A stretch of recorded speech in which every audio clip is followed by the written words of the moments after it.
ação que você faz desse lance, Edu, dessa confusão no fim do jogo, que tirou do Norte a possibilidade de jogar uma semifinal, né, cara? Ô Cirilo, pra mim as imagens são todas inconclusivas, cara. Do lance do pênalti é lance interpretativo, pra mim inconclusiva.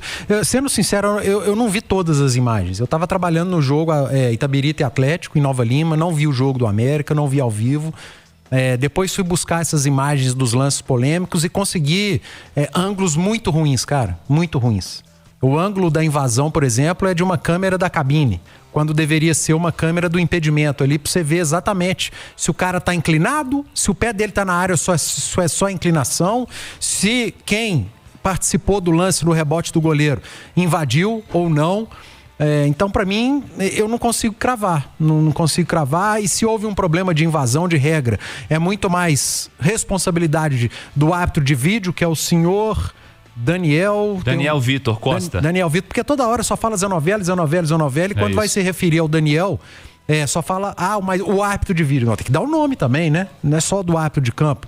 Então ele pode ter sido vendido pelo árbitro de vídeo, como a gente já viu várias vezes no Campeonato Mineiro e em outros campeonatos que o VAR acha que é o dono do espetáculo, ou então não conhece a regra. Mas, sendo muito sincero, eu não vou apontar o dedo, porque eu não consigo ter convicção de absolutamente nada, para não ser desonesto com o árbitro, com o Norte ou com o América. É importante. Ale, quero te ouvir também. O fato é que é uma lamentação muito grande pro Norte, porque ele chegou muito perto, né? Muito perto de uma classificação. O Kleberson até postou nas redes sociais de uma estratégia que no campo ele conseguiu sucesso até o fim do jogo, com um gol marcado no fim, né? Vinícius falou de um gol aos 48 do segundo tempo e depois essa confusão toda dos pênaltis aí. A gente volta na velha discussão do VAR, né? Eu acho a tecnologia do VAR brasileiro muito ruim, do mineiro então nem se fala, né? Porque a quantidade de câmeras, ângulos, nada é muito claro. Em um ambiente onde nada é muito claro, eu prezaria sempre pela mínima intervenção, viu? Seria, aliás, esse é o ideal, né? Esse é o mundo ideal pro VAR, né? Agora, eu tô mais pra linha do Edu, acho que os pênaltis, você pode dar ou não, eu daria, né? E da invasão é que me pega um pouco, né? Porque fica sempre a impressão do time que tem mais camisa, que tem mais tradição, que é o que é o beneficiado, né? Então fica esse... E o Norte saiu com esse gosto, né? Com esse gosto amargo, inclusive, depois de uma grande campanha.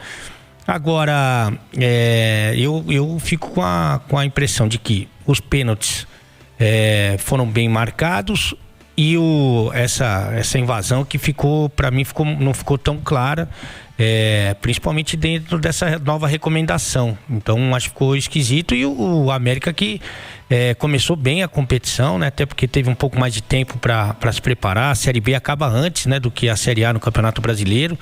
Estava fazendo um bom trabalho, elogiado a comissão técnica, e que do nada começou a passar um sufoco danado até chegar nesse ponto aí. Mas, de qualquer maneira, eu gostaria de reforçar os parabéns que já foram dados durante a transmissão, a programação ao Norte, e fazer o alerta ao Coelhão que precisa voltar pro seu rumo, porque o time caiu de produção. Ô Cirilo, só um detalhe, você tá aqui, o senhor João Bonfatti, que é coordenador da análise de desempenho do América. Eu não conheço o João Bonfatti, nunca troquei ideia com ele, mas ele foi muito mal ontem. Muito mal, foi mal educado, foi desonesto, foi covarde, porque na hora que apontaram a câmera para ele saiu fugindo. A forma com a qual ele tratou a equipe da Itatiaia, que estava fazendo uma transmissão para Montes Claros. E aí você que está ouvindo agora, o Caixa, ele torce para o Atlético, ele faz uma transmissão voltada para a torcida do Atlético. O Piquitito, ele faz uma transmissão voltada para a torcida do Cruzeiro. O Enio Lima, que estava no Independência, estava fazendo uma transmissão com toda a emoção voltada para a torcida do América. E o Emerson Romano, que estava também na Arena Independência, estava fazendo uma transmissão de rádio, e rádio é emoção, voltada para a torcida do Norte, porque era para Itatiaia de Montes Claros. E o senhor João Bonfatti, que estava na posição de imprensa, porque o nome daquela posição é posição de imprensa, ou seja, ele era um estranho na posição de imprensa, porque isso virou moda nos estádios. Cabine de imprensa virou lugar para análise de desempenho para diretoria. Posição de imprensa virou lugar para análise de desempenho e diretoria. Então ele já está no lugar que não é o dele, é o nosso, da imprensa. Então, se querem colocar, que mudem o nome do lugar, pelo menos. A posição de profissionais de sei lá o quê. Tira a posição de imprensa, porque chama posição de imprensa. Inclusive a FIFA chama de posição de imprensa. Aí porque o Emerson Romano, narrador de rádio, estava fazendo uma transmissão para Montes Claros, com a emoção, com a devida emoção pro público do Norte. O senhor João Bonfatti se sentiu incomodado. Mas que negócio é esse? E aí foi apontar dedo, xingar, foi mal educado, covarde, porque na hora que apontou a câmera pra ele saiu fugido.